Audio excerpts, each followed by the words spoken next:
Streaming now on IWTV, Freelance Wrestling. Check our schedule for all future Freelance Wrestling live streams.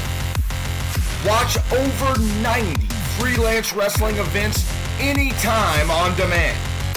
Featuring Brian Keith, Kylie Ray, Storm Grayson, Bang & Matthews, Effie, and more.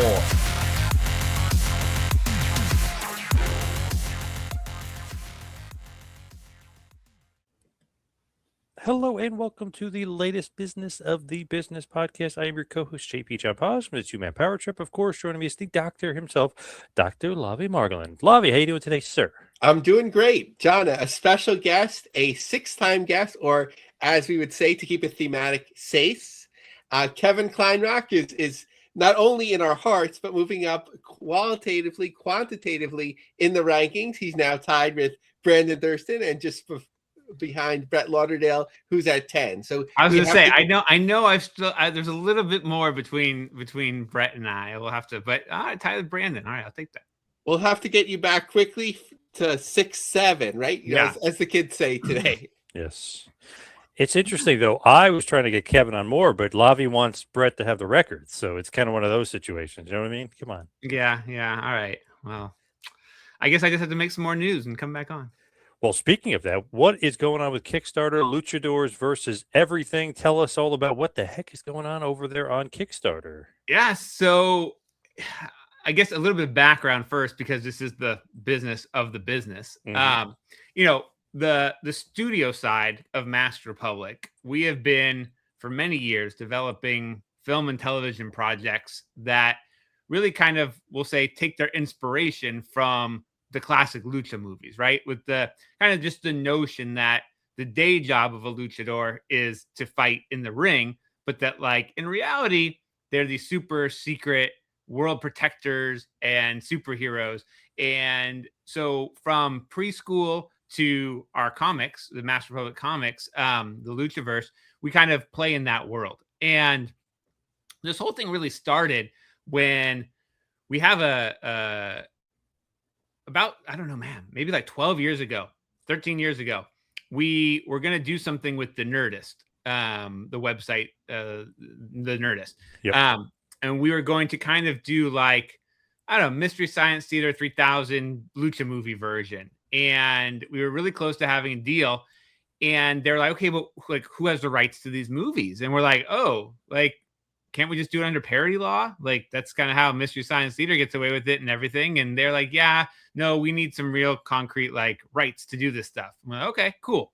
So we set out on a mission to figure out who had the rights to these films. And let me tell you, that was not an easy mission. We had people who were like going up to executives high in Televisa and like trying to track down the rights for us. And nobody could figure out who had the rights or who, some people were like, yeah, we put it out on DVD, but that was before and we don't have the rights anymore. And so after a number of years, we just finally kind of gave up.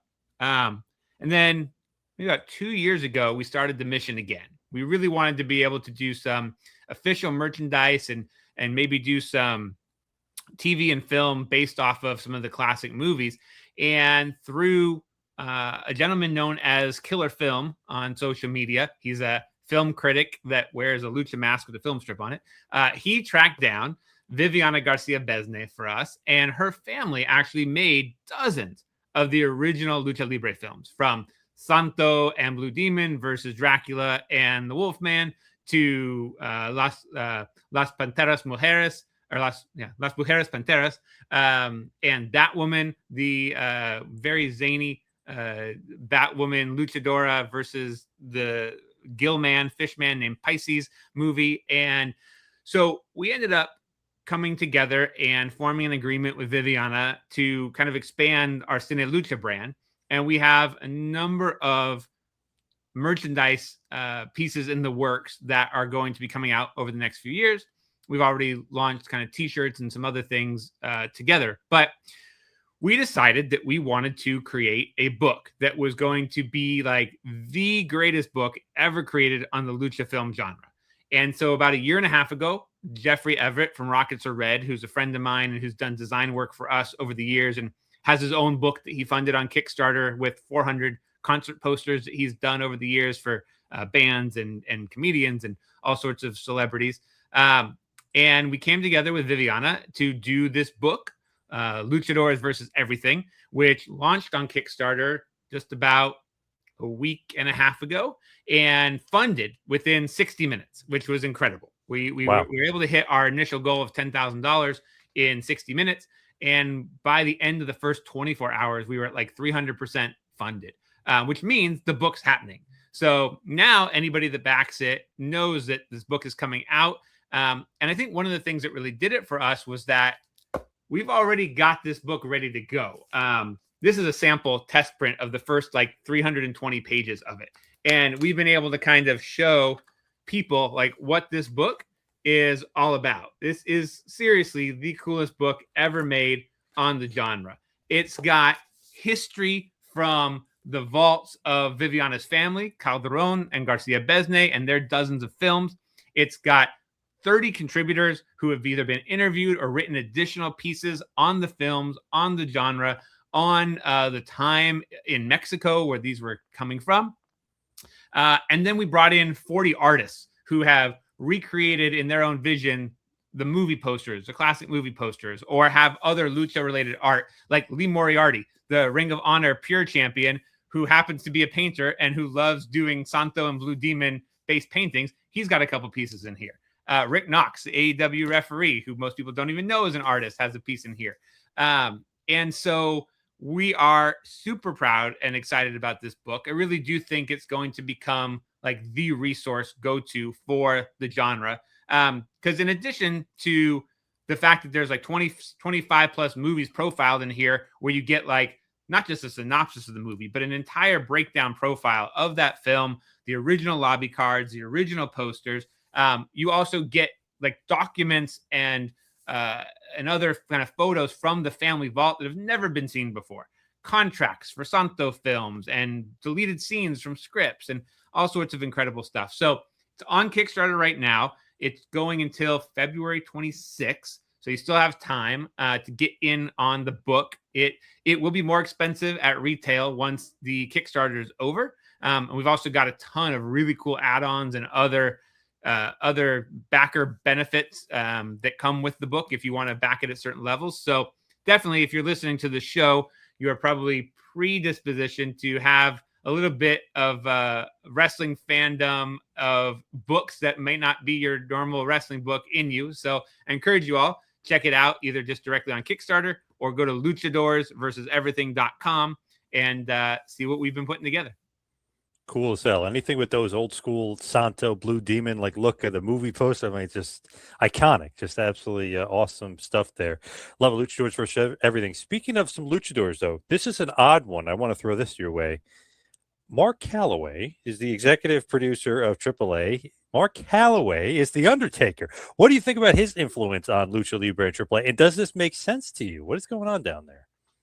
Well, so I mean, first off, I think that everybody kind of knew that when WWE purchased AAA, that it wasn't going to be the same AAA. I mean, yes, they came out and they were like, we're not going to change anything. We just want to help kind of build and expand it. But I think that, WWE has a very clear vision of what it takes to build and expand something and make it more accessible to the masses. And I think that's the mission that they're on right now, right? Is to retain some of the kind of core aspects of what makes Lucha Libre, what made AAA, but also how do we make it more accessible globally? And I don't just mean by like accessible, like how do we put it places that people can watch it, but how do we make it something that people around the globe would want to follow and watch? And, so if you're going to take that approach, then having somebody like The Undertaker, who clearly has been in the midst of it all for so long and who knows how to sell wrestling to a global audience, I think it's a pretty cool opportunity for everybody involved. And from what I've heard from people there, all the WWE staff and executives that have come in, Jeremy Borash and The Undertaker, and at times when the talent is over NXT, like Shawn Michaels, everybody has had such a positive attitude about working with the WWE crew.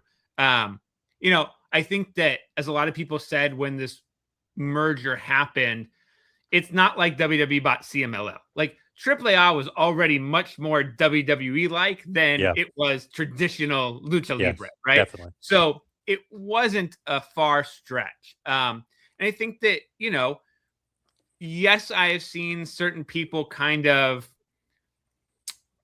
I don't know if question is the right word, but just kind of point out like, this was a very WWE finish, or this was this, or this was that. And I think that, like, again, AAA was already doing a lot of WWE style finishes and this and that, but the product really has become a lot more polished. I saw, I think it was on Lucha Blog today, Cubs fan had pointed out that, like, the vignette that they ran on this weekend's TV of Vikingo and Mini Vikingo, like in a hospital, like, was the most polished and produced thing that's ever been, a vignette that's ever been done in AAA. The video packages have been great, and I'm sure that a lot of that has to do with Jeremy Borash and his influence on it. Just the style of how the show is being shot now, which is a little bit more WWE like, with the everyone coming into the building, wheeling in their suitcases. More kind of that change really happened in WWE when Kevin Dunn left and they brought in the kind of more sports oriented producers, right? So giving it kind of that look and feel. And I think that it's funny because I think Conan points this out sometimes. The fans in the United States, or the fans outside of Mexico, kind of have almost had more of a visceral negative reaction at first to this all happening than the fans in Mexico. Because yes, granted, there are certain fans in Mexico that are just not going to be AAA fans because they just believe in the purity of Lucha Libre and CMLL. But the people who are actually buying tickets to AAA shows, they're loving all the WWE talent that's coming down and getting to see people who, and it's not just like a main event guy, like, a Ray or a Dominic even, or someone. It's like the War Raiders were there this weekend and got a huge reaction. And I think that, like, again, it does help to separate the two products in Mexico. And I think that I think we're still in the early stages of this overall experiment. But I don't see how it can't be chalked up to anything but going well at this point. Speaking about going well, though, CMLL is killing it. I know Wrestling Observer, they won Promotion of the Year. A lot of controversy from some of the fans, which was kind of an interesting reaction to it. But to me, all those sellouts, all those millions of tickets in one venue, this is kind of a weird thing. But my cousin's a casual fan. He went down to Arena Mexico a few weeks ago to see Mystico and see. So it's like, wow. And I know a few people that, not just my cousin, I know a few people that have done that. So it's not like, wow, that means they're hot if random people are. But I've heard of a lot of people doing that and going down there, and obviously that attributes to the sellouts. But what do you think about them and their successful business? Because, man, Mystico is lighting it up. I mean, I love him from the mid 2000s. I was a fan of him. God, I have some High Spots DVDs still hanging out over here of Mystico. But what did you think about CMLL? Well, yeah, I think first on Mystico, like, I don't think anyone's ever had a career resurgence like he has. Amazing. I mean, you've had people that have kind of jump back into WWE for a minute or this or that, or like, when Marty Jannetty came back for a while, at one point, or right, or big names too. But the rise and kind of teetering off, and then the rise again of Mystico. I mean, legend, absolute legend. And you can't ignore the sellouts and the success of the business. And again, I think CMLL made the right move that they did when the purchase happened and when things started to become more WWE influenced, and CMLL went, we are, original Mexican Lucha Libre. We are authentic Mexican Lucha Libre. And, they work really hard to be that place that when you go to Mexico as a tourist, you're going to go to Arena Mexico. Like, it is one of the top two destinations in Mexico City for, like, tourists. And so I think that obviously helps contribute to the sellouts, but also, yeah, I mean, when the promotion is hot, it's going to sell more tickets, and Mystico is super hot right now. I honestly like. I know this sort of sounds like a cop out, but I really think that like it's the best of both worlds right now in Mexico for fans, because they've got this super hot, on fire, more traditional lucha libre promotion, and then you've got the even more slick and polished now, AAA, and plus you still got a whole host of indies all over the place. So I think it's a really good time right now to be a lucha fan in Mexico. Certainly out here when we can get the footage and see things, and it's a lot easier now than back when you had to have your Mystico, comp tape. Yes. Yeah, I think it's a good time for the lucha business, and I am hoping that Masked Republic will be able to kind of ride that wave. Speaking of that, let's go to Lavie, the legend there. He's got some questions about everything lucha. Yeah, so of course, for a number of years with Masked Republic, there's been such growth and success with the tacos and tequilas and different live events. But the MaskedMania is really a different approach and a whole nother level. And there was the pilot, if I'm defining it correctly, and then a little bit of some postponement, and then weather, you couldn't prevent it. But things really kicked off in Loveland and Denver. So kind of wanted to get some reflection back on that, as of course, many have heard about it in the planning stages, but now that things are off and running, and it gives you a chance to reflect until they pick back up again in May. Yeah. It's really interesting because this opportunity for MaskedMania with UTA is really unlike anything that we at Masked Republic have done before, because it is our largest opportunity in the live event space, but it also means it's a totally different business model. And again, speaking on business of the business, without kind of getting into like exact details and violating NDAs and stuff, for us, these are sold shows. So our agent at UTA goes and he sells the shows to a local promoter. And I don't mean like a local wrestling promoter. I mean like these are promoters that are putting on like big concerts and other events in markets. Or he sells it directly to a building. So at its core, we have, other than our time, and it takes a lot of time to pull these events off, but on a business side of things, like we're not risking anything with these events. To grow them into something that becomes very profitable, we have to be able to draw thousands of fans to the buildings. But there is a level of comfort of knowing that we can go out there and go to markets like Enid, Oklahoma, where we probably wouldn't necessarily book a show ourselves. But if there's a promoter in Enid, Oklahoma that wants to bring MaskedMania to town, let's go. Let's do it.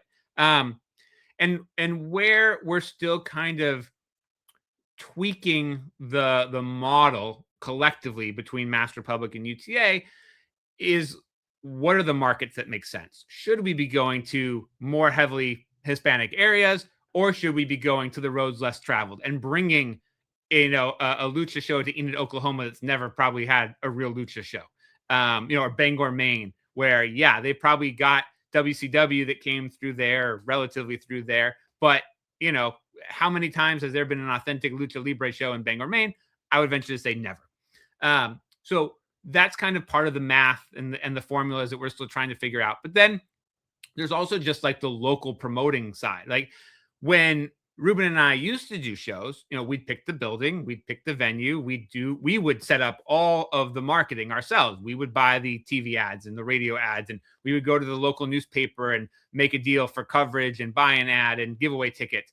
And with these, we kind of have to be more hands-off. Like we give our opinion, we tell them, hey, this is what we should do, and you make sure that you're getting posters and flyers out to the local Hispanic swap meets, because they might not be on social media if you're only running ads on social media.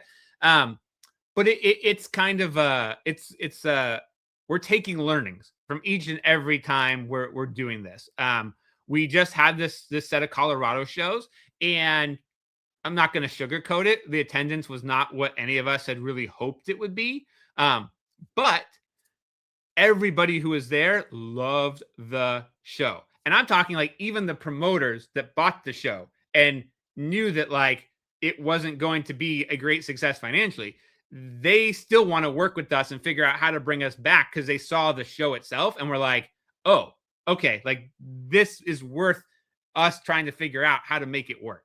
And so that's kind of where we're at right now. You know, this is a long-term relationship with UTA. Like you mentioned, we've had our share of hiccups from the political unrest of 2025 to weather at the beginning of 2026.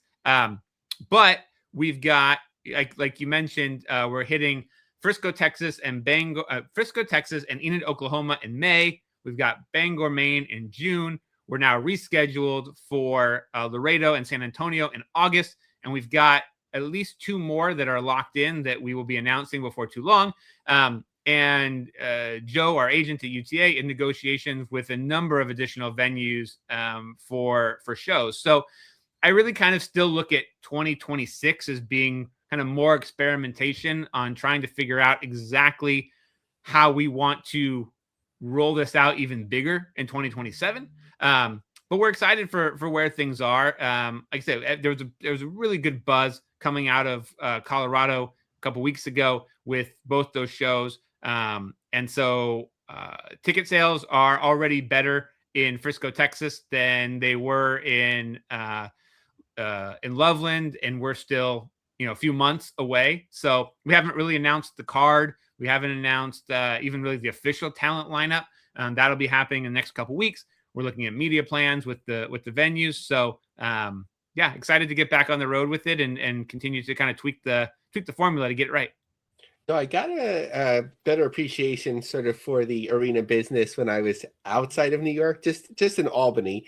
And I was like, hey, I'm here, like, what can I go see at the local arena? And I'm like looking up like for the month and I'm like, not much, So it kind of like, it gives you a better understanding of why there's so many like arena football offshoots, because it's not that expensive.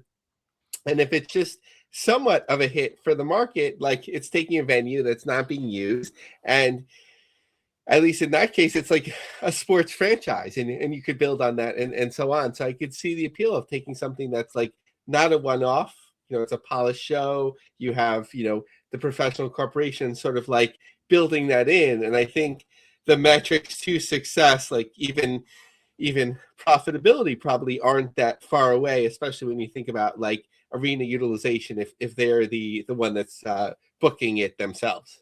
Yeah, 100%. I think there is the other side of it too, of like, is it a union building, and how much is labor going to cost them for the night, and making sure that like it all balances out in the end. But like the numbers are not crazy. And the way that again, not to get too much into like the minutia of it, but like the way that it works is that it will become nicely profitable for Masked Republic at a very reasonable attendance. And so, it's great to have all of our expenses covered, to build good cards that, we have confidence that like, we don't have to worry about anything. And then it's a matter of just getting that marketing down and getting that marketing right. And like I said, we've already kind of tweaked plans after Colorado for what we're going to be doing heading into Enid and Frisco and Bangor. Really, I think it's about more focus on local media partnerships. And this is a type of show that if people know about it, there's a good chance that they'll give it a shot. One of the reasons that my focus after Wrestling Society X really shifted to Lucha 100%, and I knew that was kind of what I wanted to do with my next build in wrestling, is because I think that there's still this ability to draw an audience for a Lucha show that is far beyond the traditional pro wrestling fandom. And it's why you have products like Lucha Vavoom that draw 1,000 people or 1,500 people. Most of the people that go to a Lucha Vavoom show are not the people that are down the street at a PWG show when PWG ran, or whatever the case may be. Yes, you're going to have a portion of fans that cross over, but there is an appeal of going to see the cool cultural performance, like going to Cirque or going to something else. And so it's a matter of making sure that the people in a market like a Bangor or like an Enid just know that the cool Lucha Circus is coming to town. And we're going to see, these luchador stars who headline in Arena Mexico or headlined in Mexico. We're going to see minis. We're going to see women wrestling. We're going to see mixed tag where you have a mini and a woman and a man wrestling another mini and a woman and a man. You're going to have, on some of the shows, we've got exoticos. So that's really what I think the message of our marketing for MaskedMania in those less Hispanic markets really needs to be. And we're working on kind of getting the storytelling for that right. Yeah, I think it's such a sensitive and interesting things. And hopefully, I mean, I'd imagine the arena managers and local promoters know their markets, but just even in terms of thinking about like New York City and the broader area, like I could definitely see this in like a Westchester County Center, because you have those families. There's, Hispanic community there, and it's like upscale, but it's not gigantic. And I could see it like in the Nassau Coliseum, because you're in Long Island. You also can draw from families and Hispanic markets. It's a little bit of an older venue, so it's not as much, in use and so on. But I give my advice out unsolicited. But it's interesting, like you mentioned, like a long-term relationship with UTA. My concern sometimes, like as you mentioned, maybe the first show or two, and thank you WrestleTix for counting it, so I don't have to. You don't have to, because you're getting the numbers a different way, but so that I don't have to. When they are disappointing, like I'd imagine sometimes like a corporation is like, oh my God, what are we gonna do? But like if it's a partner that's really there to build and grow with you. Yeah, and I think that too, I mean, to be completely honest, like the business structure of our relationship with UTA there have been so many different versions of what our joint venture is going to look like over the last number of years that I think we're all still kind of just trying to figure it out. I think, we are low risk in terms of it's not like they're paying us. We're not contracted to them, and they're not guaranteeing us any money. Like our agent Joe has to go out and sell the show.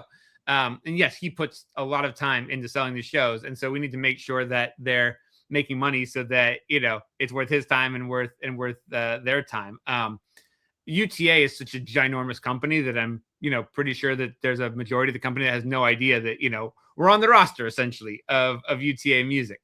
But I think if you actually look up their roster, there'd be a ton of musicians that you had no idea too, or even a thing. They represent a lot of talent. And so, yeah, it's great because we're getting doors open that we could never open on our own. And we're so dedicated to kind of continuing to tweak this and make it work with them. And they've been great partners with us in terms of, believing that there is something in the live event space that no one else is doing. And that's, why they want to be doing it with us. Yeah, and it's so interesting that you mentioned, a music-centric company, because in doing my research for my forthcoming UFC book, and the roots of the UFC, it was sort of like an offshoot of a music company was the one promoting it. So it's interesting to see how these sort of tentacles and reach develop. But you actually mentioned something that's my last question, Wrestling Society X. I believe it was from your social media that I realized that it's the 20th anniversary. And Kevin, I think one of the things, there's many things to appreciate about you, and especially in the wrestling business as well, is that you've taken such like an innovative approach, and sometimes sort of like a moonshot approach that, like, when you first do it, people are like, what is that? And then, it sort of becomes like, oh, this is actually like X number of years ahead of its time, no pun intended, or whatever it may be. And it's like, you really have that creative eye to it. So if you weren't running 200 miles an hour all the time, I'd love to take an episode and we just have like a case study in Wrestling Society X, but maybe we won't get there anytime soon. But I'd love for you to take like a victory lap and just kind of like talk about that time period, like give us an interesting story, something to chew on with that. Yeah, I mean, listen, so we just passed the 20th anniversary of when we shot the pilot. Thank goodness for Chris Kloss and the random texts that I get on random anniversaries, because I don't remember any of the details of anything. Life was going so fast at the time and continues to go so fast. So we shot the pilot 20 years ago, but it did not air until the following, spring, basically. So we can plan for next spring. I can come on and we can do the actual 20th anniversary of the quickest month of a wrestling. Behind the scenes, it was over a year from start to finish. But for the promotion itself, if you want to go by episode 1 to when it got canceled, it was the quickest month for a wrestling promotion ever in history, which is why I love the "Lived Fast, Died Young" t-shirt that we have on our Pro Wrestling Tee Shop. I remain very proud of it because, first off, I believe, I'm not mistaken, that we remain the only wrestling promotion, if you want to call it that was ever fully funded by a television network. Like, yes, there was wrestling on ESPN, and yes, obviously, wrestling has been a part of networks for a long time, and ECW, survived at the end because of the money it was getting from its television deal. But like, this was from start to finish, it was MTV, Viacom's money backing of my idea. And that was 20 years ago now, so I was in my mid-20s. So to be able to have this vision for this wrestling product and have them go, yes, we will put $3.5 million behind your idea. Literally once in a lifetime opportunity, right? Like, it'll never happen again. I'll tell you that much, because people don't spend those kinds of budgets on half hours of television anymore. But really, got very lucky, but also had the vision that they believed in. And then it became not just my vision. It was very much became what they wanted, but still really, really proud of it. And, like you said, at the time, I think it was not understood. It was not beloved by a lot of people, because it was like, what the F am I watching? This is insane. And now I think that people, one, can look and appreciate the roster that we had put together, the young talent that would go on, the Jack Evans and Matt Seidels. And, even though he was very known on the indie scene at the time, he hadn't been to WWE yet. Colt Cabana, obviously Tyler Black, aka Seth Rollins, and guys from Dragon Gate who had exposure from Ring of Honor and stuff, but first people to put Dragon Gate wrestlers on television, and really just highlight young, athletic wrestlers that weren't just doing 1980s style wrestling. To me, that remains the most important legacy of the show. Kind of to what you alluded to, my philosophy from being, a teenager and getting my foot in the door of wrestling was like, how can I present wrestling in a way that's not just the B level, C level, D level version of WWE? What different can we bring to the table that is also going to expand the audience base? And at the time we thought, listen, if we can there's a reason we started that series with Matt Seidel and Jack Evans on MTV, right? Like, we're like, if we can get this MTV audience who's going to be into Matt Seidel and Jack Evans to see that, like, oh, this is like not what I thought of when I thought of wrestling, that it could last. But also, like, I don't remember if you and I had discussed this before at some point or not.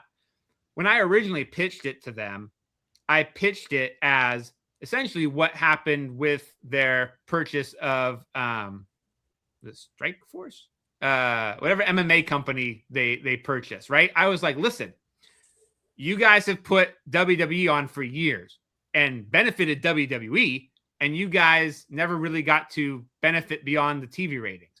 Like, you aren't going to take Jackass and do an arena tour with Jackass, and you're probably not going to make action figures of the Hills. But if you look at the fact that you now co-own this wrestling promotion, and you can do live touring and merchandising and touring, and you could build something and get part of ticket sales and pay-per-view And the biggest lesson I learned at that point was, you don't make those deals with the television executives. Those deals happen at the business level first. And then the business people say, hey, go make this TV show with these people because we're in business with them. All those things that I pitched, nobody cared about. All they cared about was, the TV ratings. And it was at that really interesting, weird time where the entire block that we were in was supposed to be like guys' night on MTV, and none of it worked for them. But it was a great run. I'd still do it over again, even if I knew that they were going to have the influence on the creative product that they did. Still best year of my life financially. And it was pretty cool. That was, when I was in high school, I was like the guy that people looked at weird, like, why is he still reading wrestling magazines? Like, isn't that a little too young for him? And then I got to go to my 10-year reunion with I just sold a wrestling show to MTV, and that was pretty cool. Nice. Yeah, it's awesome. And before I turn over to John, this might sound really funny, Kevin, but in terms of thinking about wrestling people and past guests of the show, I feel like your twin brother from another mother is Violent J. To take two people that can look at the wrestling business and just take such who love it so much, but take such a creative angle to it, to really want to make it work and have in such different and unique ways. So a new one you could use, Kevin. I like that. The Violent J of Lucha Libre, the Violent J of California. I don't know. Well yeah. Listen, there is no doubt that the creativity behind the entirety of ICP as a music group, as film directors, as wrestling promoters, a lot of respect for them. And I think the other thing too is it's very easy to armchair quarterback wrestling. You guys, that's more than half of social commentary is just people armchair quarterbacking it. Yep. So I have so much respect for Violent J, and everything that they've done, because they put their money where their mouth was. They took their own money and invested it in trying to make something happen. And same thing here. Wrestling Society X was not my money, but since then, Masked Republic, Ruben and I reinvest in the company almost everything that that comes into the company, and I personally have invested a lot more beyond that to try to grow and build this company. And so I have so much respect for the promoters out there that put in the work to build something different and unique, and have to kind of take their own risks in doing so. I've said for a long time, I've had one paid gig in pro wrestling that wasn't a company that I either helped to found or founded. And that was when I was getting paid to write Urban Wrestling Federation. That's it. Everything else I've either had to co-create or create. And I wouldn't have it any other way. But so I just have so much respect for the people that do that, and put in the work and put their own resources behind trying to build a dream. All right. So Kevin, where can everybody find and follow you as far as all your socials on everything? We are at Masked Republic, MASKED Republic, on everywhere. We are not active on TikTok yet. We will get there one day. But Facebook, Instagram, X, and then of course, Luchadores versus everything. Please check it out. We've got just a few days left. I'm pretty sure you'll find something you like there. And you can check that out either at luchadoresversuseverything.com. Obviously, if you go to the Masked Republic social media, we're talking about it constantly. And then Luchadores versus everything on Instagram as well. So check it out. And I look forward to sharing the final product with all of you. Awesome. Kevin, thank you so much for all the time. Can't wait to have you back. You got to come back. Appreciate it so much, guys. Thanks, Kevin. See you soon. Thank you, Kevin. Talk to you soon. Thanks. Bye. Bye. All right, Lavie, let's talk a little bit about the news. What's going on with Triller? I don't know, John.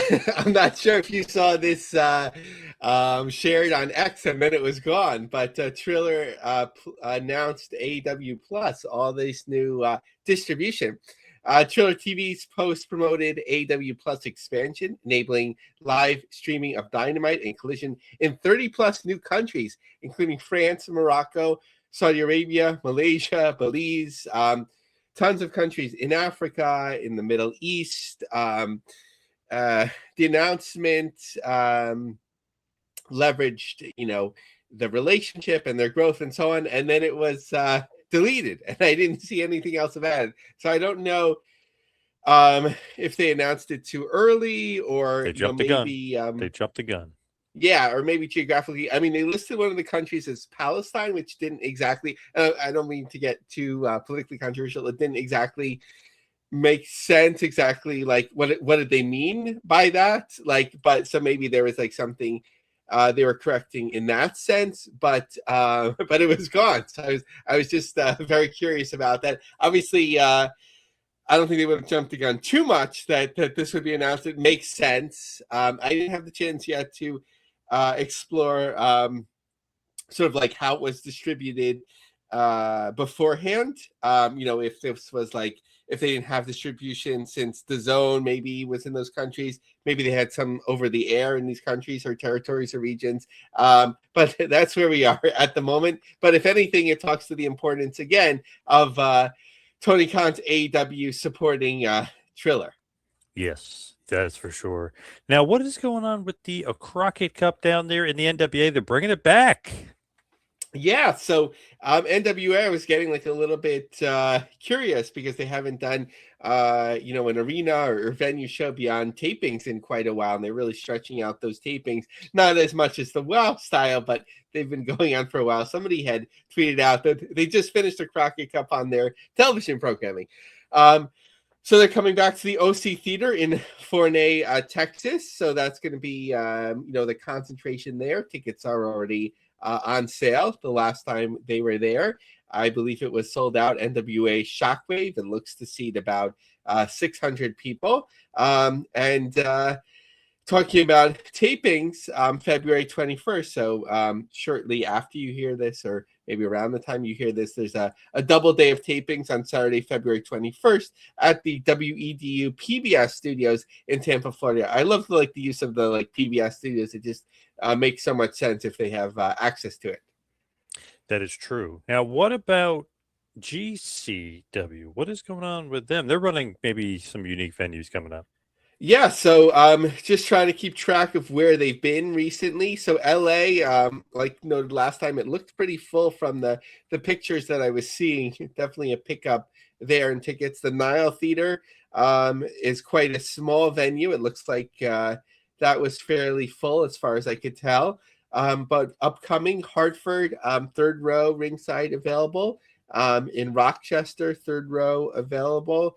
In Louisville, it let you search up to 99 tickets at a time. So I put that in, and 99 were still available. In Chicago, second row still available. Atlantic City, second row still available. So of course, as we get closer to showtime, unless somebody's returning the ticket, which would be hard to do, we'll see that pick up. But we've seen slow on sales, I guess is the best way to put it, recently for GCW. How about TNA? How are they doing with their on sales? Yeah, so TNA, looking back a little bit before we look forward, WrestleTix closed out their numbers here on February 13th. Pinnacle, 1,456 tickets, not counting a GA top section that was opened up late. 345 tickets were distributed to Vetix. The following day, even more tickets to Vetix, 427, 1,285. Assuming that the top part was open for that as well. In Georgia, no ticket count yet, or no updated ticket count. Seats closer, the first few rows to the ring were sold. As you get towards the risers, plenty of tickets left in the partial opening there. In the Ilario Center in West Wego, so the New Orleans venue, Some rows sold around the ring, but plenty, as you go further back at the moment. And tickets, I don't believe, yet on sale for Double Shot in Syracuse and Cleveland, as we talked about. How about NXT? What the heck is going on with NXT with them running, random somewhat places to me anyway? Yeah, so some numbers here as well. So in Kennewick, Washington, February 13th, 1,538 tickets distributed. That seems like about the number that we're getting for non-televised NXT specials or television programming. The Roadblock at MSG Theater, of course, this will be televised. At the moment, 982 tickets in a setup of 2,490. This will take place on March 31st. And ahead of that, NXT Live on the CW in Houston at 713 Music Hall, a venue I was not previously familiar with. So the setup is 1,285, 655 tickets distributed thus far. How about MLW? What's going on with them? Are they doing okay? Yeah, so MLW moving along with their correct venue selection. March 14th, they're scheduled at the center stage in Atlanta. Tickets are moving well there in that small venue. Now, I'm curious because I haven't seen anything official about NXT moving yet from there, but there was a lot of chatter about it. Maybe it was finalized, maybe not yet, but apparently there would be a parking lot that production trucks would be able to roll into to use, and that's not going to be available anymore. So for NXT, it doesn't seem like it was going to work. I don't know, MLW, I'm assuming that their production setup is much smaller and more manageable, so I don't know if that would be an issue affecting center stage tapings. I'm assuming not. The next show, of course, in Carolina, April 12th, their new stated home venue. That looks like it's moving well as well. In terms of a WrestleTix for the Melrose Ballroom, current setup 225 tickets distributed thus far. There's typically a GA or standing section. And Azteca Lucha is far ahead of us, November 7th, but looks like tickets are moving along well there already. Finally, the greatest topic of all time, here and there. So looking at some of the more ambitious independent wreshling shows outside of the Kevin Kleinrock MaskedMania universe, ACW Aftershock in Poughkeepsie, of course, a promotion we've been keeping our eye on for a while. Tickets are moving really well, 1,134 for a 1432 setup at the moment, 2038 on the map, doing better than the last time it was tracked. Aftershock did 966 in May. The House of Glory big event, Super Clash. This is tied into, of course, the big autograph show, meet and greet show, the big event, which had been running Queens for a number of years and now seems to be centered in Long Island. So this venue did really well for them with Mercedes Moné last time. It's a setup of 1,165, currently 293 tickets distributed. I think there was like one marquee match announced thus far. And of course, centered closer to you, John, the ISPW presents Brawl on the Boardwalk, Legends of Wrestling Night. Of course, this is announced as the Headbangers retirement. I saw Mosh starting to tweet out about it. I think it'll be more local promotion. So in terms of the setup, it's 819 reserve seats. There's a big GA section. This is a fairly big venue relatively. Just 35 tickets distributed, but I think they have their own way of doing things, and of course very successful local promoters in New Jersey, ISPW, but a number to keep our eyes on. Yes, definitely. That should be a good one. That should be a fun one. Hopefully get a pack of the building. They usually do, because down there in July, that's a huge vacation hub. So there's like just even people that come in vacationers just randomly will pop in and enjoy some wrestling down there.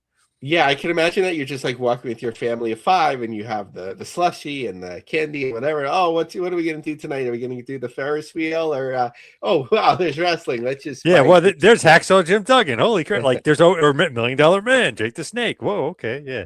Pretty cool. I love the like vacation towns. Like, I think that's still great for wrestling. Yes, I agree. I love they're doing that. Interesting. GCW is doing it Wildwood in June. They're doing it obviously traditionally. ISPW's been running down there in July. So interesting. Wildwood maybe become a hot wrestling town again like it used to be. Yeah, and I could see NXT doing really well there in the Yes. summer as well. Yep. Yep. All right, Lavie, we packed in a lot of stuff and a good amount of time here. And Kevin was great. Obviously, you have your issues with him. You like Brett better, but I'm still I'm still Oh a no, Kevin you're getting guy. me in trouble. I'm a Kevin guy. All right, but let's wrap this bad boy up and head towards the plugs. Follow me on Twitter and Instagram at 2Man Power Trip. How about you, Lavie? Follow me on X, Lavie Marg, LAVIE, and check out our LinkedIn group, The Business of the Business. All right. Thank you, everybody out there, for tuning in. We'll see you right back here next week for a little business of the business. See you next week, folks.